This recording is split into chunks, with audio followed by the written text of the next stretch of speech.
네, 오늘 말씀 보도록 하겠습니다. 오늘 말씀은 시편 42편 1절에서부터 5절의 말씀입니다.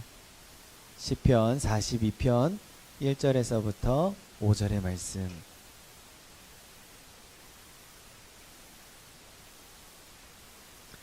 교독하시고 마지막 절 함께 봉독하도록 하겠습니다. 하나님이여 사슴이 시냇물을 찾기에 갈급함같이 내 영혼이 주를 찾기에 갈급하니이다.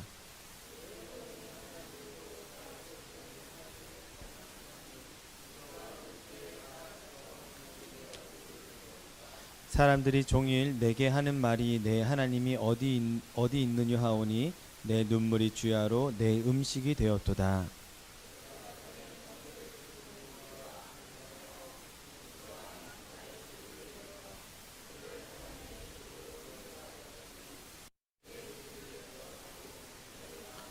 함께 읽겠습니다. 내 영혼아 내가 어찌하여 낙심하며 어찌하여 내 속에서 불안해하는가. 너는 하나님께 소망을 두라. 그가 나타나 도우심으로 말미암아 내가 여전히 찬송하리로다. 아멘. 네, 오늘 주님이 주목하시고 기뻐하시는 복된 성직교회 재단에 오신 모든 분들과 또한 온라인으로 예배를 드리는 모든 분들을 환영하고 축복합니다. 네, 아멘. 네, 이 시간 우리가 왜 축복을 받았고 또 왜 우리가 하나님께 사랑받는 자녀인지를 이 시간 여러분들이 다시 한번 더 기억하셨으면 좋겠어요. 항상 말씀드리지만 우리가 이곳에서 함께 예배를 드릴 수 있다라는 것, 또 우리가 각자의 자리에서 구별된 시간에 성별되게 이렇게 예배를 드릴 수 있다라는 것은 우리가 주님의 축복을 누리고 있고 또 주님의 은혜를 받고 있다라는 이유입니다. 아무나 이 제단에서 예배를 드릴 수가 없어요. 또 아무나 이렇게 성별해서 주님께 예배를 드리지 않습니다. 수많은 교회가 우리나라에 있고 또 은평구에만 또 수많은 교회가 있어요. 또 전 세계로만 따지자면은 정말 수많은 교회가 있습니다. 그런데 주일날 제가 아침에 교회를 오면서 보니까 참 등산복을 입고 오시는 분들이 참 많으시더라고요. 그러니까 이 교회가 아무리 많아도 누군가는 등산을 하러 가기도 하고 누군가는 사람을 만나러 가기도 하고 또 누군가는 또 이 아침에 일찍 일어나서 게임을 하기도 하고. 그런데 우리들은 어떻게 하고 있습니까? 지금 정말로 정갈하게 옷을 잘 차려입고 주님께 영광을 올려드리려고 이 자리에 있습니다. 그 얘기는 아무나 함께 주님께 예배를 드린다라는 것이 아니라 이 정말 주님이 살아계시고 나의 구주이시라는 것이 믿어진 사람들만이 이 자리에서 함께 예배를 드릴 수 있다라는 겁니다. 그렇기 때문에 오히려 우리가 내가 주님께 은혜를 받고 있기 때문에 이곳에서 예배를 드릴 수 있는 거구나. 나는 주님께 사랑받는 자녀이구나. 이 정체성이 분명하면 이제는 세상을 살아가는 데에도 전혀 부족함이 없고 또 불안하거나 낙심할 일 없고 또 외롭거나 나 혼자이거나 이런 생각들이 줄어들게 되고 오히려 기쁨과 감사함이 채워져서 풍족한 삶을 살아갈 수가 있게 된다는 것이죠. 오늘 이 시간 주님께서 우리를 부르셔서 우리가 함께 이곳에서 함께 예배를 드린다는 것입니다. 또 주님이 나를 사랑하셔서 나는 주님의 사랑받는 자녀라는 정체성이 이 시간 회복되었으면 좋겠습니다. 그래서 이 사실을 믿음으로 받아들이고 또 한 걸음 더 나아가서 이제는 이 예배의 주인은 하나님이시다. 이 예배의 주인은 하나님이시고 또 우리의 모든 영광, 우리가 모든 전부를 들여서 하나님께만 영광 올려드리는 시간이다. 그렇기 때문에 이 시간에는 나의 생각이나 나의 판단이나 나의 걱정은 잠시 내려놓고 오로지 주님만 바라보고 주님께 집중해야 되는 시간입니다. 오늘 그런 예배자가 되시기를 다시 한 번 더 축원합니다. 아멘. 제가 금요성령 집회에서도 여러분들에게 말씀을 드렸지만 우리 하나님께서는 우리의 마음을 받기를 원하세요. 왜냐하면은 하나님께서는 천지를 창조하셨습니다. 또 수면 위를 운행하시면서 지금도 우리의 모든 것들을 다 운행하시고 또 우리 모든 것들을 다 세상을 다스리세요. 그 분이 우리 하나님이십니다. 그런데 이 하나님께서 유일하게 본인 마음대로 할 수 없는 게 있어요. 그게 무엇이냐면은 바로 우리의 마음입니다. 우리의 마음만큼은 하나님께서 본인 마음대로 또 주인 행세를 하시진 않으세요. 왜 그러냐면 말씀을 보시게 되면 요한계시록 3장 20절을 보시게 되면은 볼지어다 내가 문 밖에 서서 두드리노니 누구든지 내 음성을 듣고 문을 열면 내가 그에게로 들어가 그와 더불어 먹고 그는 나와 더불어 먹으리라. 아멘. 그러니까 주님께서 문 밖에 서서 계시는 거예요. 우리 마음 밖에서 지금 서서 기다리고 계시는 겁니다. 단순히 기다리시는 것뿐만이 아니라 우리의 마음의 문을 노크하고 계시는 거예요. 똑똑 마음의 문 좀 열어줄래?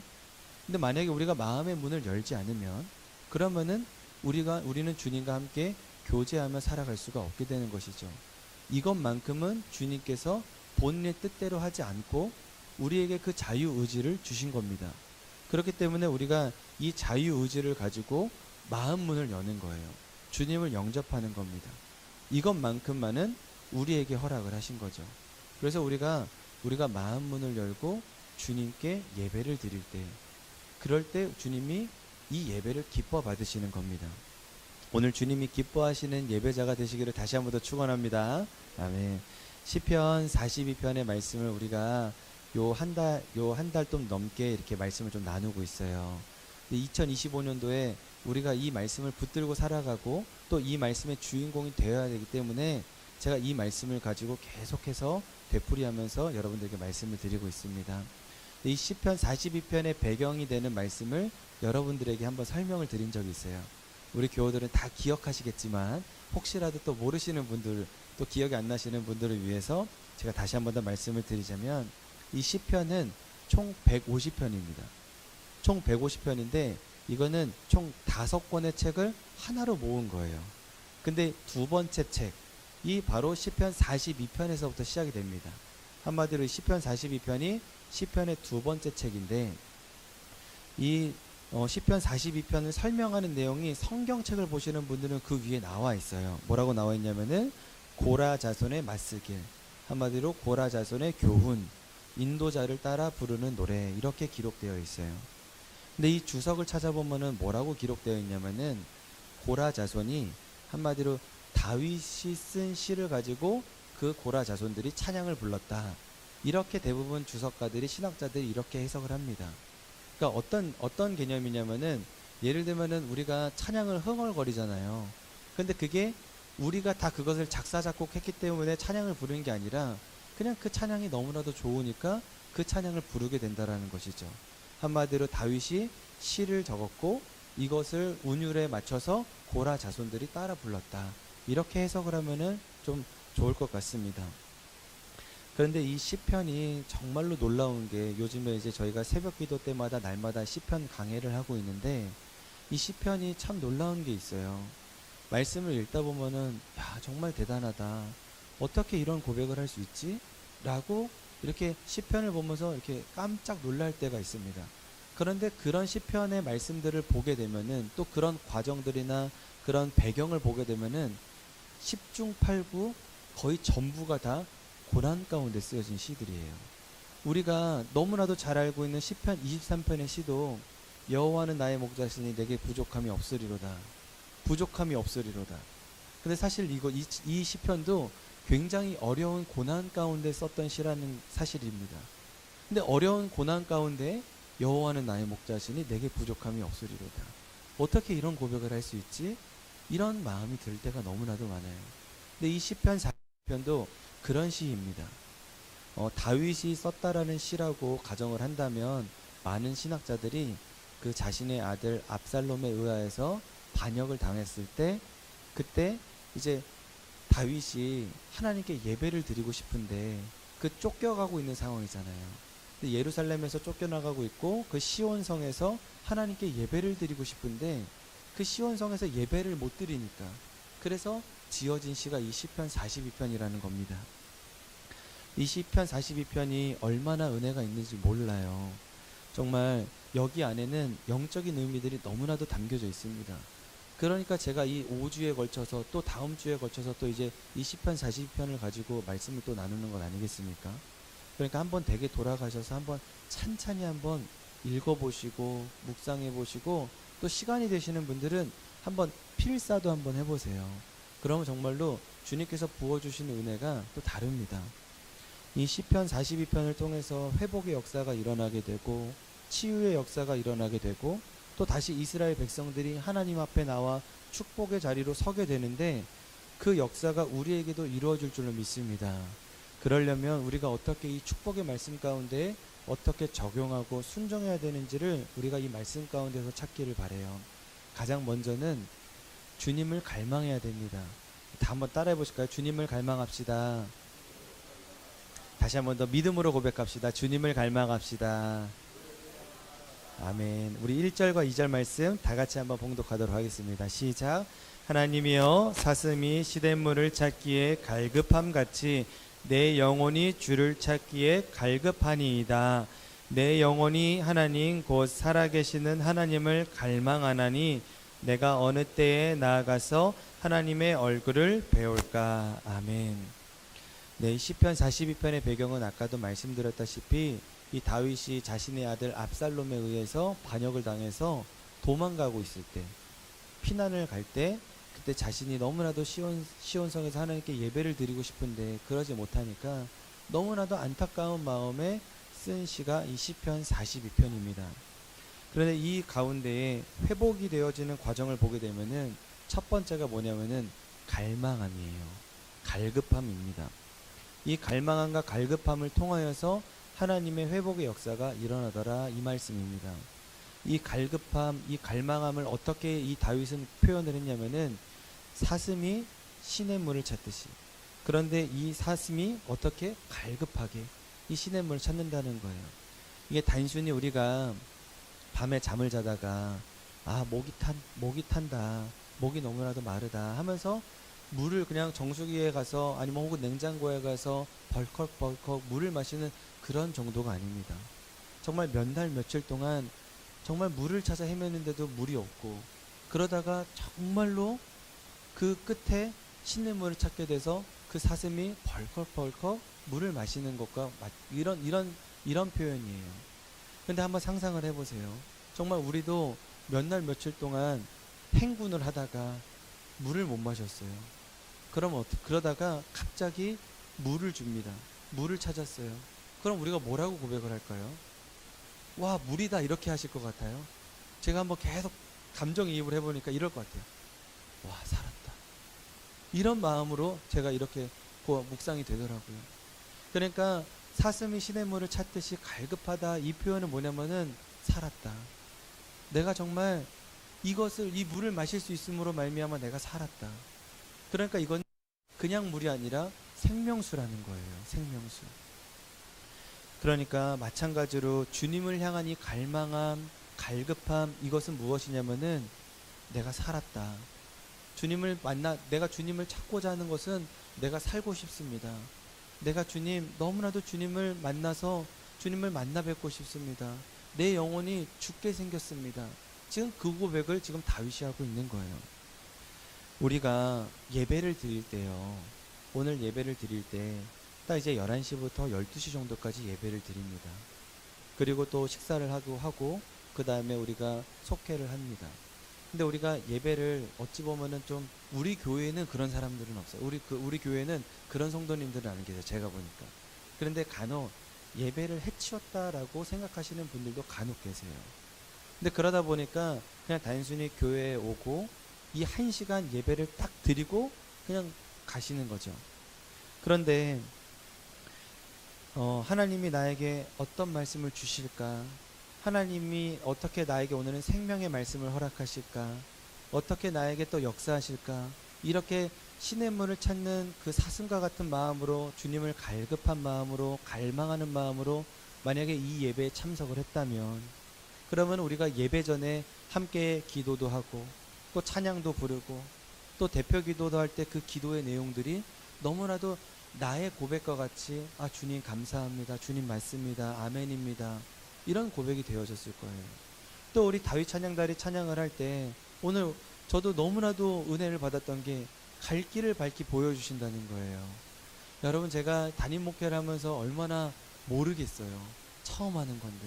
그런데도 주님 맞습니다, 주님께서 갈 길을 밝히 보여주시는 건 맞습니다, 이런 식으로 오늘 찬양이 너무나도 은혜가 되는 거예요. 또 오늘따라 왜 이렇게 그 한명훈 성도님의 그 베이스 톤이 너무나도 은혜가 되는지 이렇게 찬양을 하는데 너무 은혜가 되는 거예요. 그죠? 그러니까 제가 너무나도 오늘 또 은혜를 받습니다. 또 오늘 또 다이 찬양단 전에 또 뭘 하죠? 우리가 이 말씀 우리가 외운 거를 봉독하지 않습니까? 너무나도 아멘이지 않습니까? 그러면서 계속 아멘, 주님 맞습니다. 주님 아멘입니다. 주님 제게 주신 말씀입니다. 우리가 이 갈망함과 갈급함이 회복이 되면 이 모든 것들이 이 예배가 회복되고 또 이 예배 가운데 주님이 나에게 부어주신 은혜가 더 차고 넘치는 은혜가 우리 안에 있는 거예요. 제가 정말로 그 친형과 같이 지내는 그 형이 한 분이 있어요. 이제 그분은 이제 목사님 아들이고 또 그분도 이제는 목회를 하시고 지금 이제 교회에서 이제 아마 예배를 인도하고 있을 거예요. 근데 그 형과 저랑 이제 너무 많이 친해져가지고 막 이런저런 얘기를 나누는데 제가 그분을 바라봤었을 때 어떤 마음이 들었냐면은 참 인생이 잘 풀린다. 이 사람은 보면은 참 돕는 자들이 참 잘 도와주고 그리고 때에 맞춰서 참 인생이 잘 풀린다라는 것을 제가 이분을 보면서 제가 많이 느꼈어요. 그러면서 이분이랑 저랑 계속 이런저런 얘기를 나누다가 차에 관심이 많다 보니까 차에 대한 이야기도 하고 막 이런저런 얘기를 하다가 갑자기 자기가 스틱 있잖아요, 스틱. 그때가 20대 중반이었거든요. 20대 초중반. 근데 자기가 스틱 운전을 잘한다는 거예요. 그런데 여러분 아시다시피 뭐 우리 아버지 세대들이나 스틱 운전을 하시지만 저희 세대에서부터는 거의 스틱이 거의 없어진 세대예요. 그런데 본인이 스틱 운전을 잘한다는 거예요. 그래서 얘기를 들어봤더니 자기가 스틱을 많이 했는데 그 이유가 뭐냐면은 아버지가 목사잖아요. 그러니까 20살이 딱 되던 해부터 아버지가 새벽 기도회, 특별 새벽 기도회가 있다, 사순절이다, 그러면 가장 먼저 누구를 섭외를 하느냐? 자기 아들한테 차키를 딱 주는 거예요. 네가 운전해. 그럼 새벽 4시 정도에 일어나가지고 차 대표놓고 차량 운행을 그렇게 했다는 거예요. 그걸 20살 때부터 19살 때부터. 왜냐면은 그분이 또 이제 말레이시아에서 있었기 때문에 그 차량 운전면허증이 있으니까 이미 전부터 차량 운행을 19살 때부터 했다라는 거예요. 근데 그 얘기를 딱 듣는 순간 제가 딱 깨달았어요. 이거다. 내가 이걸 해야 되겠다. 그래서 제가 그 즉시 그 얘기를 듣자마자 어떻게 했느냐? 바로 목사님을 찾아갔어요. 목사님. 또 그 당시가 또 때마침 사순절 직전이었어요. 그래서 목사님 제가 차량 운행을 하고 싶은데 해도 될까요? 그랬더니 얼마나 기뻐요. 차량 운행을 하겠다는 청년이 나타나니까. 근데 저는 그런 거랑 상관이 없이 저는 단순히 제가 복 받고 싶어서, 제가 잘 풀리고 싶어서, 그 당시에 사업을 하고 싶고 정말로 돈을 많이 벌고 싶어서 목사님 제가 차량 운행을 하고 싶습니다. 제가 해도 될까요? 했더니 목사님께서는 당연히 흔쾌히 그래 너가 해주면 참 고맙겠다 하면서 제가 그렇게 사순절 기간 동안 차량 운행을 했던 기억이 있습니다. 근데 그러고 나서 시간이 많이 흘렀어요. 이 사실을 잊고 지냈습니다. 그리고 나서 제 아내랑 결혼하고 또 아이를 낳고 키우다가 교회에서 기도를 하다가 문득 이 사건을 기억나게 해주셨어요. 근데 제가 그 당시에 이 사건을 기억을 하면서 기도를 했던 내용이 뭐였냐면은 너무나도 감사한 것밖에 없는 거예요. 제가 제 아내랑 결혼하는 그 모든 과정도 다 은혜였고 사실 이렇게까지 할 수 없었는데 그런 은혜가 있었고 또 아이를 키우면서도 또 목회를 하면서도 또 제가 이렇게 다음 행선지 목회를 교회를 이제 알아보는 그런 모든 과정이 다 너무나도 순탄하고 주님께서 저에게 딱 맞는 교회를 허락하시고 또 매번 때마다 저에게 돕는 자를 붙여주시는 거예요. 그래서 주님 너무 감사합니다. 주님 감사합니다. 근데 제가 이런 은혜를 누리며 살아가도 될까요? 하면서 기도를 하는데 갑자기 이 사건을 기억나게 해주시는 거예요. 그렇구나. 주님이 해주신 거구나. 주님이 내 기도 응답을 지금 들어주시는 거구나. 그거를 제가 깨닫게 되었던 거예요. 그러니까 제가 단순히 그냥 이 운전을 했기 때문에 교회 봉사를 했기 때문에 제가 주님께서 그 은혜를 베풀어 주셨다기보다 보니까 이 차량 운행을 하려다 보면은 앞뒤로 결국에는 예배를 드려야 되잖아요. 그러니까 예배를 드리면서 알게 모르게 주님과의 교제가 풍성해졌다라는 것을 깨닫게 되었어요. 그리고 주님께서는 결국에는 이 세상 복을 구하러 이곳에 나오긴 했지만 그럼에도 불구하고 주님은 그 기도를 잊지 않으셨다. 그 기도가 사라지지 않았다.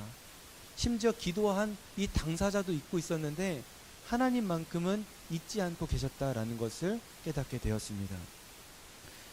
여러분, 오늘 말씀 제목 다시 한 번 더 봉독해 볼까요? 말씀 제목 한번 볼까요? 다 같이 한번 봉독합니다. 시작. 하나님과의 교제를 갈망하라. 다시 한 번 더 믿음으로 고백합니다. 시작. 하나님과의 교제를 갈망하라. 아멘. 여러분, 이 얘기를요, 우리가 사실 한두 번 들은 건 아니에요. 주님과의 교제를 해야 됩니다. 주님과 친밀한 교제를 나눠야 됩니다. 그러면서 우리가 서로 사랑해야 됩니다. 사랑이 곧 교제를 의미한다고 했잖아요. 그러니까 주님을 사랑하고 주님이 나를 사랑한다라는 것을 우리가 아셔야 됩니다. 우리가 한두 번 내용이 아니에요. 그런데 이 말씀의 진정한 영적인 원리를 깨닫는 분은 이 말씀을 정말로 누리면서 살아갑니다. 우리 인간의 존재 목적을 여러분들이 아셔야 돼요. 가장 본질적이고 하나님께서 우리에게 창조하신 목적이 있는데 그것은 뭐냐면은 하나님은 우리와 교제하기를 원하시는 거예요. 그냥 우리가 단순히 그냥 주님께 예배드렸다, 찬양을 올려드렸다 이런 개념이 아니라 그냥 우리의 삶 자체가 주님께 영광을 올려드리며 교제를 하기를 원하시는 건데 이 창조의 존재 목적이 이사야서 43장 21절에 나와 있습니다. 다 같이 한번 고백하도록 하겠습니다. 시작. 이 백성은 나를 위하여 지었나니 나를 찬송하게 하려 함이니이다. 아멘. 그러니까 그래서 이 교제라는 것은 굉장히 중요합니다. 그리고 이 교제의 목적이 있다 라고 하는 것이 우리 삶 속에 체질화가 되어야 되는 거예요. 그래서 체질화가 된다는 것은 무엇입니까? 우리 삶이 곧 주님께 찬양을 올려드리는 것이 우리의 존재 목적이다 라는 것을 계속 인식하면서 찬양을 올려드리는 삶을 살아가야 된다는 것이죠. 그래서 가장 원색적으로 하나님이 기뻐하시는 교제, 하나님이 그냥 우리가 이것만 한다고 했었을 때 그냥 발벗고 기뻐하시는 것이 무엇이냐? 그게 바로 예배예요. 주님이 우리의 예배를 그래서 기뻐하시는 겁니다. 예배는 아주 기초적인 거예요. 예배가 승리하게 되면은 나머지 것들은 다 자연스럽게 승리하게 될 줄로 믿으시기를 축복합니다. 아멘.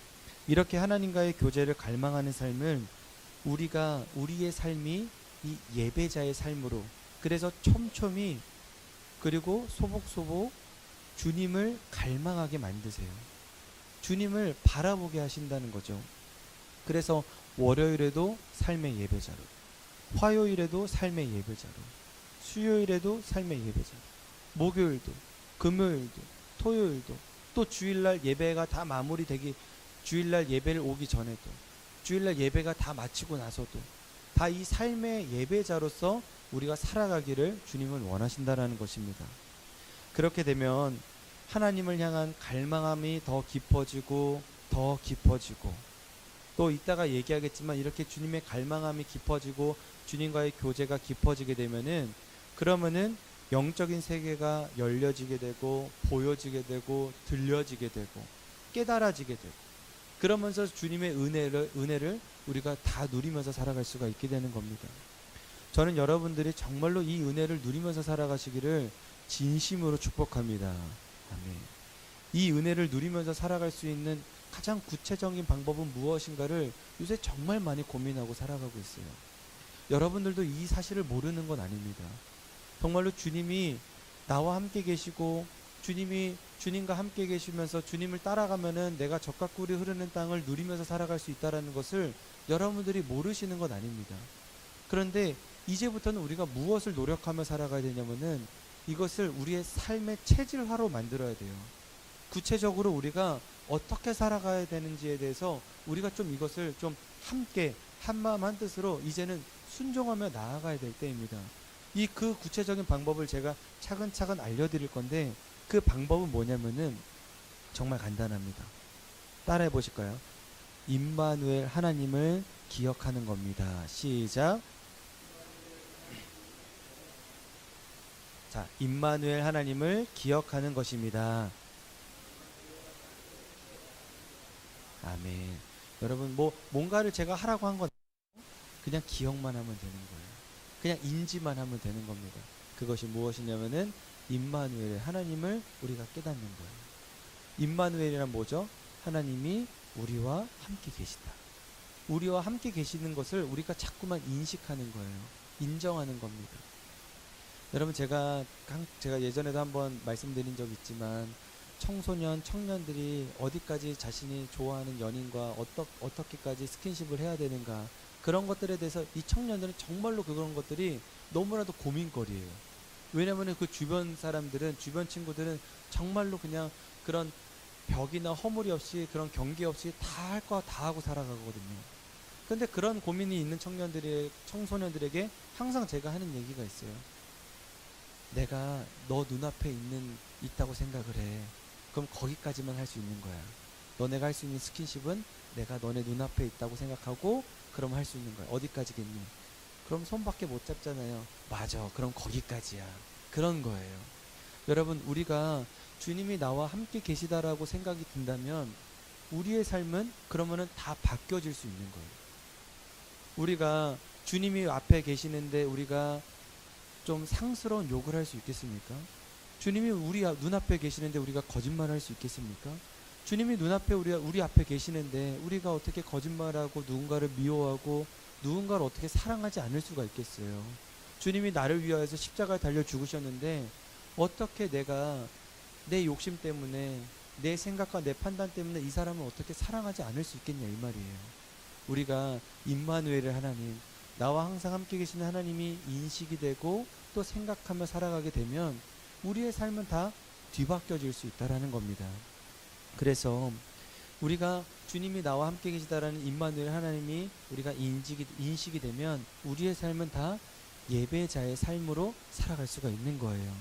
그렇게 되면은 우리의 영역이, 우리의 영적인 것이, 이 영적인 실력이 이 나무태와 같이 이제 나무태가 계속해서 하나씩 새겨지는 겁니다. 이 나무태가 새겨지는 방법이 아십니까? 따뜻한 나라는 나무태가 없대요.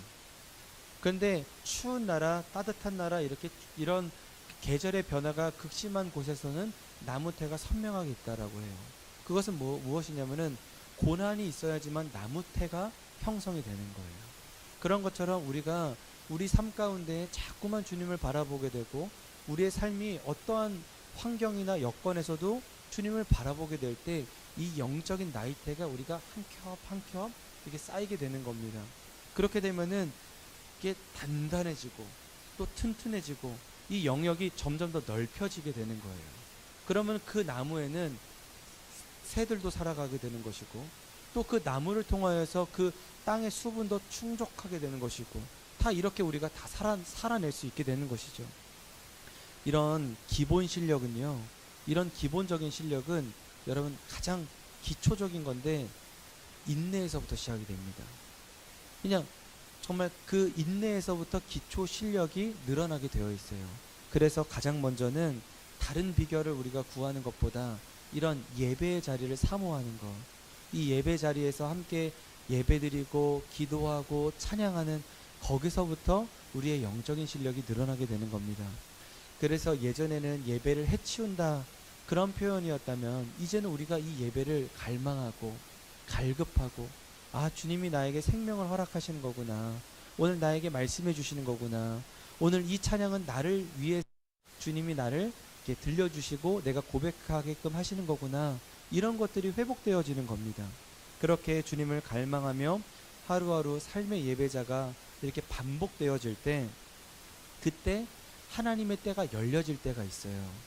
우리가 이렇게 하루하루 주님의 예배자로 살아가다 보면은 그러다가 어느 순간 하나님과의 그 스파크가 일어나는 하나님의 때가 있는데 그럴 때 주님의 은혜가 막 부어지게 되고 우리의 영적인 실력이 더 늘어나게 되는 것입니다. 여러분, 모세는요 이렇게 실수를 하게 되고 나서 광야로 도망을 가게 됩니다. 그러고 나서 왜 하나님께서 모세를 그를 선택을 하셨을까 생각했었을 때 물론 성경에는 그런 것들이 기록되어 있지 않습니다. 그런데 그냥 단순히 하나님께서 모세를 선택한 게 아니라 모세는 하나님과 매일같이 동행하며 살았어요. 하나님, 제가 잘못했습니다. 그러나 주님 찬양합니다. 그렇게 40년 동안 광야 생활을 하다가 어느 순간 하나님의 때가 이르러서 하나님의 그 역사를 누리게 되고 보게 되는 그 주인공이 됐던 것이죠. 떨기나무에 불꽃이 탁 스파크가 열려서 불꽃이 나게 됐는데, 근데 떨기나무에 불이 막 붙게 되는데 가만히 쳐다보니까 이 떨기나무가 타질 않는 거예요. 그럼 말도 안 되는 거잖아요. 말도 안 되는 기적을 이 모세가 경험을 하게 되는 겁니다. 그러면서 출애굽기 3장 2절입니다. 다 같이 한번 봉독합니다. 시작. 여호와의 사자가 떨기나무 가운데로부터 나오는 불꽃 안에서 그에게 나타나시느니라. 그가 보니 떨기나무에 불이 붙었으나 그 떨기나무가 사라지지 아니하는지라. 아멘. 이 떨기나무는요, 어디서나 볼 수 있는 거예요. 그냥 이 아라비아어로 산트라고 하는 건데, 그냥 우리가 쉽게 말하는 그 아카시아 나무입니다. 근데 이 아카시아 나무는 그냥 나무의 재질상 불이 붙으면은 쉽게 불이 붙고 활활 타오르는 재질이에요, 이 나무가. 그런데 이 나무가 너무나도 흔하게 보여지는 나무임에도 불구하고 그 불이 붙게 되고, 또 불이 붙는데 타지 않는 놀라운 기이한 광경을 모세가 보게 됩니다. 근데 만약에 하나님과 동행하지 않고 교제하지 않고 그냥 자기의 마음과 자기의 뜻대로 살아갔다고 한다면, 이 영적인, 이 말도 안 되는 기이한 이 사건들이 눈에 보였겠습니까? 다른 사람들은 아마 이것이 보이지 않았을 거예요. 그런데 모세만 이 사건을 목도하게 됩니다. 그리고 주님의 음성을 듣게 되고, 주님의 음성 가운데 이것은 거룩한 곳이니 내 신을 벗어라. 그러면서 이 모세가 주님의 말씀에 순종하게 되는 것이죠. 여러분, 아카시아 나무는 너무나도 쉽게 목격할 수 있는 거예요. 그런데 예배의 삶으로 살아가다 보니까 모세가 그런 것들을 경험하게 되어지고 목도하게 되었다라는 것이죠. 마찬가지입니다. 우리의 삶 속에서 하나님과의 교제가 더 풍성해져야 돼요. 우리의 삶이 예배의 삶이 되어야 되고, 또 말씀 중심의 가치관으로 서야 되고, 예수 그리스도의 중심으로 우리가 살아가야 되는 이유가 여기에 있습니다. 그런데 저는 우리 2025년도에는 우리 복된 성직교회 성도님들은 이런 모든 이 기이하고 귀한 이런 역사들이 우리 성도님들에게 자주 일어날 것으로 저는 믿습니다. 왜 그러냐면은 우리 성도님들은 예배를 너무나도 소중하게 여기세요. 말도 안 되는 거예요, 사실은.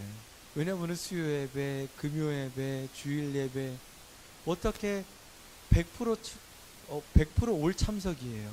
그죠? 그래서 누군가는 또 이제 부담을 가질 수 있겠지만 다 올 참석하실 거예요. 또 우리 아멘, 아멘 이렇게 믿음으로 선포하십니다. 네. 그래서 정말 남들이 봤을 때 다른 교회에서는 참 저력 있는 교회다라고 얘기하는 이유가 이 예배에 있는 거예요. 다른 데 있는 게 아니라 이 예배에 있기 때문에 그렇습니다.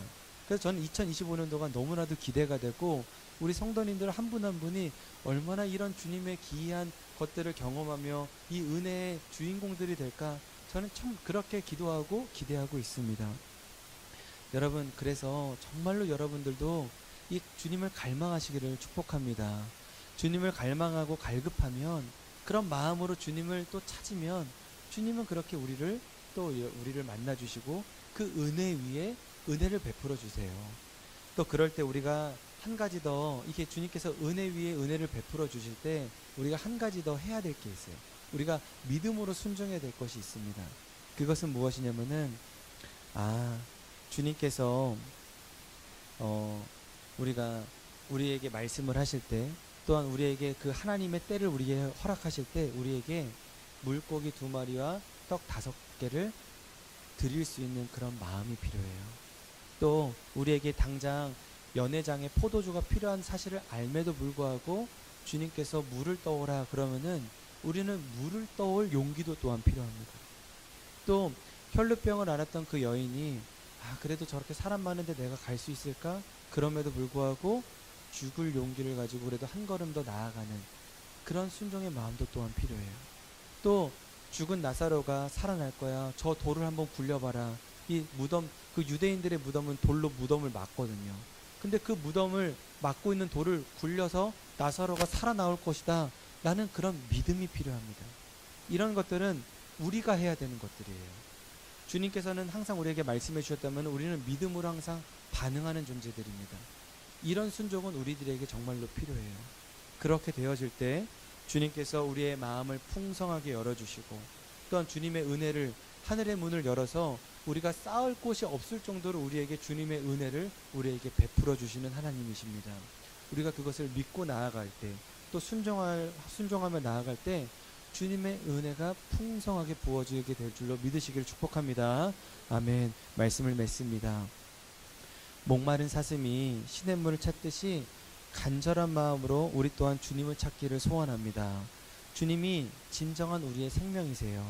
그래서 우리가 예배를 맞이하는 마음이 달라지게 되고 우리의 삶이, 우리가 온전하게 삶의 예배자로 살아가게 되시기를 다시 한 번 더 축복합니다.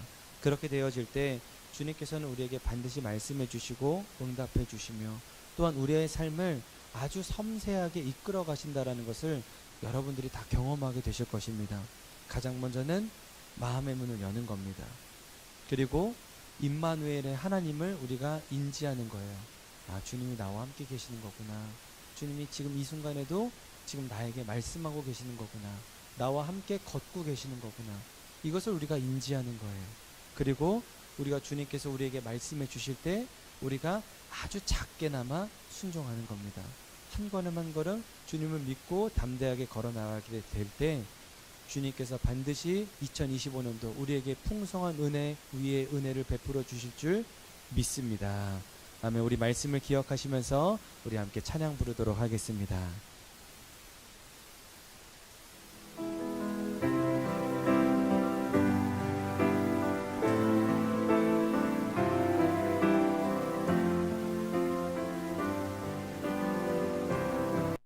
목마른 사슴, 목마른 사슴 시내 물을 찾아 헤매이듯이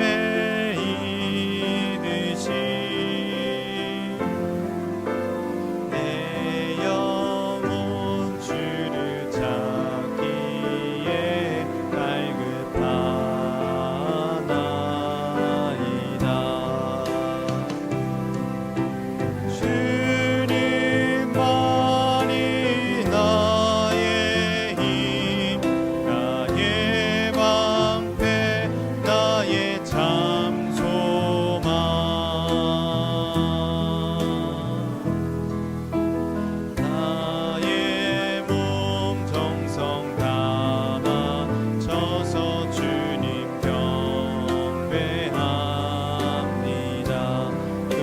귀한 나의 주님, 금보다 귀한 나의 주님, 내게 만족 주신 주,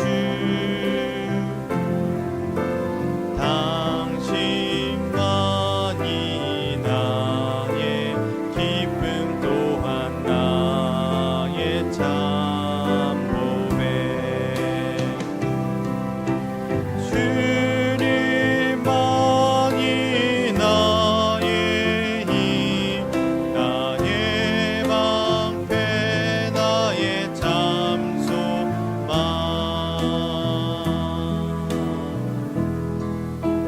나의 몸 정성 담아 쳐서 주님 경배합니다.